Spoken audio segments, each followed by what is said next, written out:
जय श्री राम दोस्तों आज का जो हमारा विषय है वो है थोड़ा सा प्रैक्टिकल होने वाला है कि हम घर पर हवन कैसे करें, हम अपने हवन को कैसे पावरफुल बनाएं ताकि हमारी सारी सिद्धि शक्तियाँ बढ़िया पावरफुल हो जाए, हमारी दृष्टि खुल जाए और हमारा शरीर पूर्ण रूप से सारे तत्व बैलेंस रहे, पंच तत्व पूर्ण रूप से बैलेंस रहे, ईड़ा पिंगला नाड़ी बैलेंस रहे, हमारे दृष्टि की परतें जल्दी से जल्दी साफ हो, ब्रह्मरंध्र हमारा पूर्ण रूप से क्लीन चिट रहे। तो मैं कैसे हवन करता हूँ आज इस वीडियो में आपको मैं बताने जा रहा हूँ।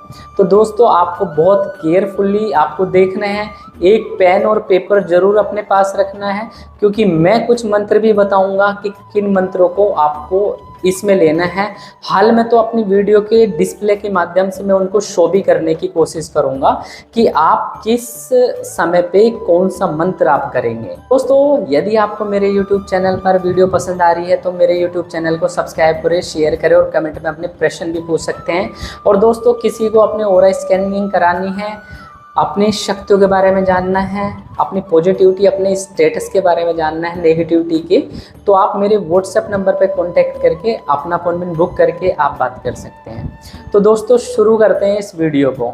तो सबसे पहले शुरू करने से पहले हम गणेश भगवान जी का नाम लेंगे क्योंकि शुभ काम से और हवन से पहले हमेशा श्री गणेश जी को हम प्रणाम करते हैं।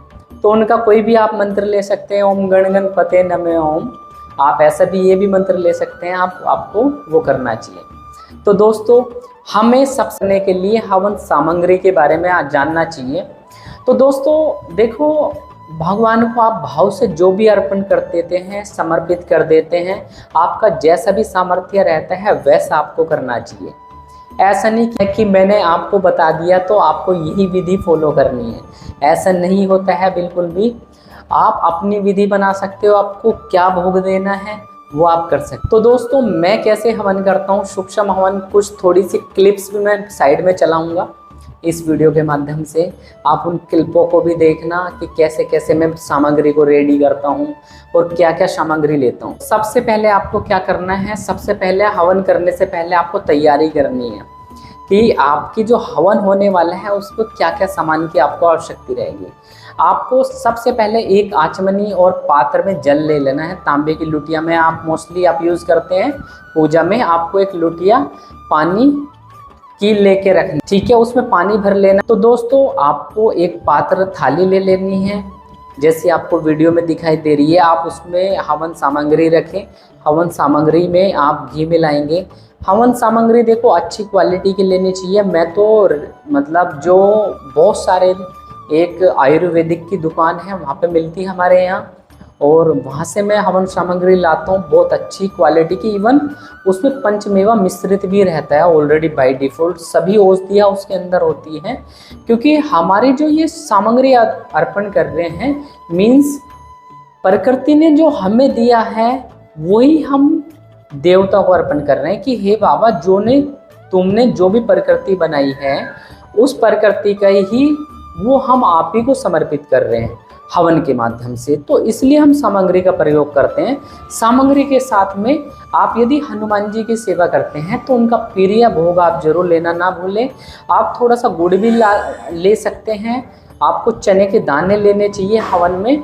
आपको पंचमेवा जरूर लेना चाहिए। आप बादाम ले सकते हैं, पिस्ता ले सकते हैं, काजू ले सकते हैं, अखरोट ले सकते हैं, मिश्री ले सकते हैं कुछ मकज ले सकते हैं, छुआरे भी ले सकते हैं, जैसा भी आपका सामर्थ्य है। क्योंकि हनुमान दादा को बहुत ज़्यादा प्रिय होता है पंचमेवा।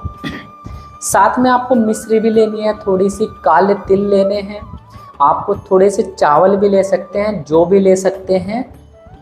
बस आप ज़्यादा कुछ और मत लो, आप इसे ही मिला के आप मिश्रित करके आप इसको रख लो हवन सामग्री के लिए।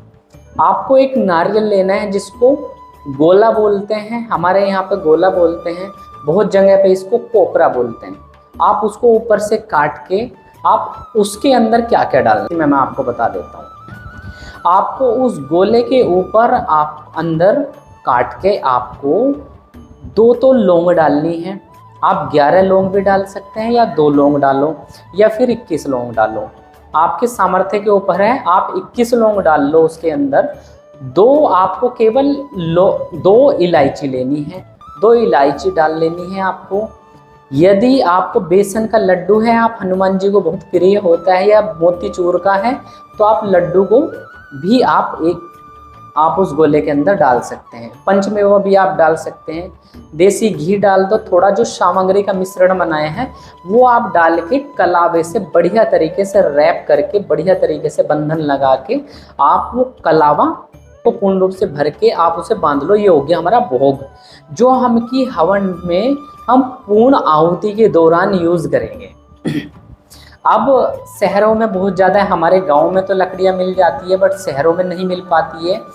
तो इसके लिए आपको गोले के कुछ टुकड़े लेने हैं जो जलाने हैं। आप 1 या 2 गोले को काट के उनके टुकड़े बना के अग्नि में जलाएंगे तो उनसे बहुत अच्छी अग्नि जलती है और प्योरिटी भी आती है कहीं ना कहीं। ये तो हो गया आपका निर्माण सामग्री की आपने जो सामग्री बनाई है।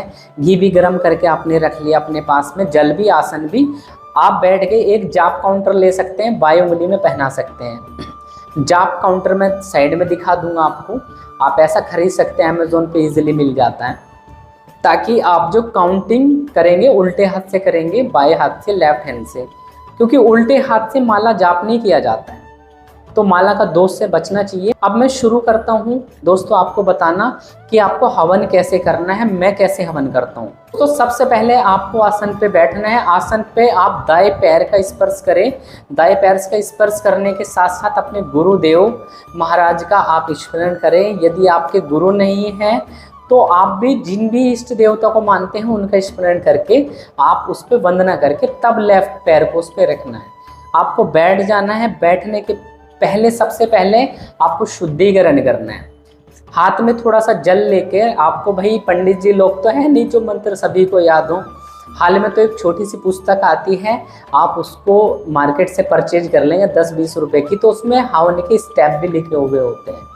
बट मैं आपको वो स्टेप बताऊंगा जो मैं खुद फॉलो करता हूँ। तो दोस्तों सबसे पहले आपने हवन मीन्स सबसे पहले आचमन लिया, आपने पवित्र कर लिया। पवित्र करने के लिए आप कह सकते हैं ओम भूर्भुवः स्वः तत्सवितुर्वरेण्यं भर्गो देवस्य धीमहि धियो यो न प्रचोदयात्। आप इस मंत्र को जप करके भी आप फूल के माध्यम से, ये आप दुर्वा घास के माध्यम से भी आप छींटे मार सकते हैं अपनी सारी सामग्री पे। आप हवन कुंड को भी पवित्र करना है सब कुछ करने के बाद। ये करने के बाद में सबसे पहले आपको आचमन करना है। आपने हाथ पे आपको थोड़ा सा जल लेना है, यहाँ पे 1 चम्मच 1 आचमनी जल लेना है। ये लेने के बाद में आपको उस जल को एक मंत्र बोलना है, ओम केशवाय नमः, और ऐसे ही हाथ को टच नहीं करना, अपने मुख में गिरा लेना है जल को ताकि मुंह में गिर जाए, ऐसा करना। फिर आपको ओम नारायणाय नमः, फिर आपको ओम माधवाय नमः, ऐसा 3 बार आपको कह के अपने हाथ पे थोड़ा सा 1 आचमनी जल लेके आपको वो थोड़ा सा हाथ को धुल लेना है। एक तौलिया जरूर रखिए अपने पैरों के ऊपर, ताकि आपके जो पैर हैं उनके ऊपर आपकी कोई भी सामग्री टच ना हो, माला टच ना हो, या आपके द्वारा जो भी कुछ ऐसा ना गिरे, तो आप वो रखना। हाथ पूछने के लिए भी काम आता है, आप पूछ सकते हैं। उसके बाद में श्री गणेश जी का आपको अभिवादन करना है, गणेश जी का आपको आह्वान करना है, प्रार्थना करना है, हे गणेश जी महाराज, मैं जो ये हवन करने जा रहा हूँ कृपया करके आप इस पर कृपा दृष्टि बनाएं और मेरे इस हवन को सिद्ध कर दीजिए, हवन के संकल्प को सिद्ध करें। आप ऐसा कहने के बाद में गणेश जी का आह्वान करते हुए, अपने कुलदेवी कुलदेवता पितरों का आह्वान करते हुए आपको हाथ में जल लेना है। 1 रुपया रख सकते हैं आप दक्षिणा के स्वरूप, थोड़े से चावल रख सकते हैं, पुष्प रख सकते हैं। हाथ में संकल्प लेना है।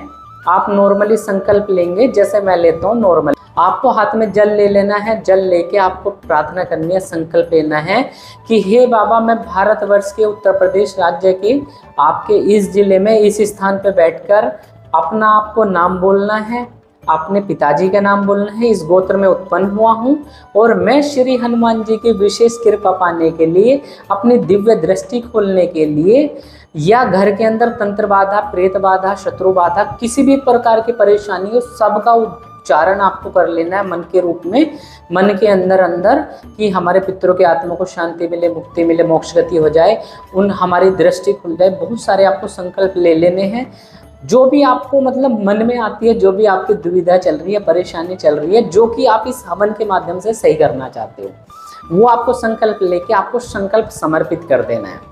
उसके बाद आपको सबसे पहले अग्नि देवता का ध्यान करना है, अग्नि देवता का आह्वान करना है। और अग्नि देवता का आह्वान करने से पहले अग्नि नहीं जलानी, आपको यज्ञ कुंड को 5 बार अनामिका उंगली से सिंदूर लेके, रोली जो होती है, रोली के 5 टीके लगा दो। बस 5 टीके लगाने से ये पूजन यहाँ पे कंप्लीट हो जाता है। बस आपका 5 टीके होने से उनका पूजन हो जाता है। जो भी पुष्प आप चढ़ाना चाहते हो, मन की भाव से आप चढ़ा सकते हो, अर्पित कर सकते हो। फिर आपको क्या करना है, प्रार्थना करनी है, हे अग्नि देवता महाराज, मैं आपको नमन करता हूँ, प्रणाम करता हूँ, आपका आह्वान है, कृपया करके आप ज्योत पे आओ, ऊर्ध्वमुखी हो जाओ। तो ऊर्ध्वमुखी होने के लिए एक मंत्र होता है, आप बोल सकते हैं ओम अंग अग्ने नमः ऊर्ध्वमुखी भवः।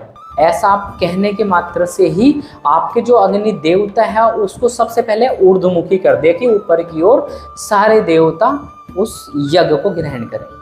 उसके बाद में आपको एक मंत्र दूसरा लेना है, ओम अंग अग्ने नमः चैतन्यो भवः। फिर आपको एक कपूर लेनी है, कपूर लेने के साथ ही आपको एक चम्मच में रख के उसको जला लेनी है बाहरी, और जलाने के साथ ही आपको हवन कुंड में अंदर छोड़ देनी है। अग्नि प्रज्वलित होने लगेगी। फिर आप 4 लकड़ी लेंगे, आम की लकड़ी ले तो सर्वोत्तम है। आप आम की 4 लकड़ी लेंगे। 4 लकड़ी को पहले पूरब में आप लगाएंगे, फिर आपको उत्तर में लगानी है, दक्षिण में, पश्चिम में, ऐसे करके लगा देनी है। ये लगाने के बाद में सबसे पहले अग्नि सजाने के संविधा लगाने के बाद आपको प्रार्थना करनी है, और सबसे पहले आपको 7 आहुति दी जाती है, प्रजापति की, आपको अग्नि देवता की, इसके अलावा इंद्र देवता की, सोम देवता की, भू देवता की, भूय देवता की, स्वह देवता की। आप 7 देवता के मंत्र में साइड में आपको दिखा देता हूँ, इनकी 7 आहुति देनी है आपको। सबसे पहले ओम प्रजापति स्वाहा इदम प्रजापति इदम नमः। और 7 आहुति देने के बाद में आपको जो नारियल आपने तैयार करे हैं, जो आपके पास में कुछ टुकड़े हैं, आप उसे एक बार बीच में आप भोग स्वरूप रखना है, आपको हाथ में ले लेना है। हाथ में लेने के बाद में प्रार्थना करनी है, हे अपने इष्ट देवता जिसके लिए हवन कर रहे हैं, हे हनुमान जी महाराज, कृपया करके आप मेरे भोग को स्वीकार करें, ग्रहण करें और मेरे संकल्प को सिद्ध करें। आपको वो रख देना है। तो इससे क्या होगा, आपका जो गोला आपने रखा है वो पहले आपका जलने लगेगा, तो अग्नि प्रज्वलित हो जाएगी। साइड में थोड़े नारियल के गोले आप लकड़ी आप लगा सकते हैं, जैसे भी आपको अग्नि जले। इसके बाद आपको आहुति देनी है गणेश भगवान की। ओम गण गणपते नमः ओम स्वाहा, ओम गण गणपते नमः ओम स्वाहा, ओम गण गणपते नमः ओम स्वाहा। गणेश जी की आहुति देने के बाद में आपको शिव शंकर भोले बाबा की आहुति देनी है। आपको ओम नमः शिवाय स्वाहा, ओम नमः शिवाय स्वाहा, ओम नमः शिवाय ओम स्वाहा, आप ऐसे भी आहुति दे सकते हैं। फिर माता गौरी की आहुति देनी है। 3-3 आप आहुति, एक आहुति जितना भी आपका मन करे उतनी आपको आहुति देनी है। आपको माता गौरी के नाम से भी आहुति दे देनी है। फिर अपने परम पूज्य सदगुरु महाराज गुरुदेव की आहुति देनी है मंत्र की। आपको ओम गुरुवे नमः, जिनके कोई गुरु नहीं है वो ओम गुरुवे नमः की दे सकते हैं, और जिनके गुरु हैं वो अपने गुरु मंत्र की आहुति देंगे 3 या 5, ठीक है। बाकी आपका सामर्थ्य है जितना भी आप देना चाहें। उसके साथ साथ अब यहाँ से आपको माताओं का ध्यान करना है। ओम दुम दुर्गाय नमः स्वाहा, ओम क्रीम कालिकाय नमः स्वाहा, ओम ह्रीम बगलामुखी सर्दोषणा माचम मकम पदम स्तंभ जीवाम किल्या बुद्धि विनाशे ह्लीम ओम स्वाहा। ऐसा करके आपको आहुति देनी चालू करती है। क्या क्या आहुति देनी है वो साइड में मैं आपको एक पिक्चर के माध्यम से आपको बता देता हूँ। आप ये मंत्र नोट कर लीजिए अपने पेन और पेपर पे, और इन मंत्रों की आप आहुति जरूर दीजिए। इनके अंदर आपके नवग्रह देवताओं की भी आ जाएंगी, ही आपके पितृ देवता की आहुति आएगी। ओम पितृ देवता नमः स्वधा। आपको ध्यान रखना है, बहुत सारी किताबों में ये लिखा होता है ओम पितृ देवता नमः स्वाहा, बट स्वाहा से आहुति नहीं होती है पितरों की। पितरों को जो आहुति दी जाती है वो केवल स्वधा नाम से दी जाती है। ऐसे करके ये सारी लिस्ट जो बराबर में मैंने दी है आपको ये आहुति देनी है। आहुति देने के बाद में आपके जो इष्ट देवता का मंत्र है सबसे बाद में उसे लेना है। आप ओम हम हनुमते नमः करते हैं तो उससे आप आहुति दो। अपने गुरु मंत्र की आप आहुति करना चाहते हो तो गुरु मंत्र की से आहुति दो। जो भी आपका अभिष्ट मंत्र है उससे आपको 108 आहुति, आपको जितना भी मन करता है वो आपको आहुति दे देनी है। सबसे लास्ट में आपको पूर्ण आहुति देनी है। पूर्ण आहुति के लिए आप कोई पान पे आप बतासा भी रख सकते हैं, एक बतासा भी रख सकते हैं, सामग्री भी आप डाल सकते हैं।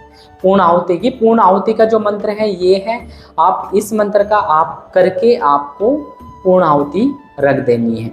इसके बाद में आपको क्या करना है, हाथ में जल लेना है।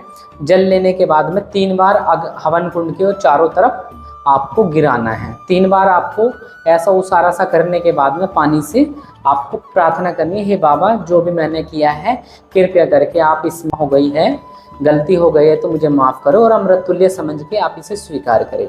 ऐसा आपको बोल देना है। बोलने के बाद में आपको साथ में आपको वसुधारा का एक मंत्र होता है, वो मैं आपको स्क्रीन पे दे रहा हूँ। आप इसे पढ़ के आप अपनी जगह से खड़े होते हो, उसमें एक पतली सी धारा बनाते हुए आपको घी डाल देना है जो भी बचा हुआ है। ये करने के साथ में आपको लास्ट में अपनी क्षमा प्रार्थना करनी है। आप क्षमा प्रार्थना का जो मंत्र है आप ये पढ़ सकते हैं जो स्क्रीन पे दिखाई दे रहा है। इसको अपने देवता को विसर्जन पे ले जाना है और इस मंत्र का आप उच्चारण करेंगे जो स्क्रीन पे मैंने दिया है। ये करने के बाद में ये विसर्जन मंत्र होता है कि जो हमने देवी देवता का आह्वान किया है वो अपने अपने स्थान पर अपना भोग स्वीकार करके चले जाएं और कृपा दृष्टि बनाएं। तो ऐसा करने के साथ में आपको हाथ में फिर जल लेना है। जल अपने आसन के नीचे डालना है और अनामिका उंगली से उसे अपनी तरफ को खींचते हुए 3 बार अपने को टीका लगाना है, ऐसे जमीन पे ऐसे जल उठा के। फिर आपको दंडवत आपको प्रार्थना करनी है, अपने आसन पे ही लेट जाना है और यज्ञ नारायण देवता से अपने अभिष्ट हवन की प्राप्ति के लिए प्रार्थना करनी है। साथ में आपको हवन कुंड के चारों तरफ 3 या 7 परिक्रमा भी लगानी है उठने के बाद, और बस इस तरीके से आपका हवन कंप्लीट हो जाता है। तो दोस्तों मैं तो इसी तरीके से हवन करता हूँ, लोगों के लिए भी करता हूँ और अपने लिए भी करता हूँ, और उनको डेफिनेटली हवन के माध्यम से बहुत प्रभाव पड़ता है। तत्काल एक हवन का बूस्ट बहुत ज़्यादा हो जाता है और उनकी भी एनर्जी सही हो जाती है। ऐसे ही आप हवन अपने लिए कर सकते हैं, ऐसे ही आप दूसरों के लिए कर सकते हो। कोई इसमें पंडित होना जरूरी नहीं कि आपको कर्मकांड अच्छे तरीके से आए तभी आपका हवन पूर्ण होगा। तो बस भाव से जो आपने कर दिया वो देवता को बहुत स्वीकार्य होता है और उससे वो अभिष्ट फल मिलते हैं जो पिछली वीडियो में मैंने बताए हैं। आप पिछली वीडियो को जरूर देखिएगा, और कोई भी आपके प्रश्न रहते हैं इस वीडियो से संबंधित तो आप मुझे व्हाट्सएप पे और या कमेंट के माध्यम से पूछ सकते हैं। तो सभी प्रश्नों का मैं जवाब देने की कोशिश करूंगा। तो दोस्तों इस प्यारी सी वीडियो को देखने के लिए आपका तहे दिल से शुक्रिया। जय श्री राम आपको।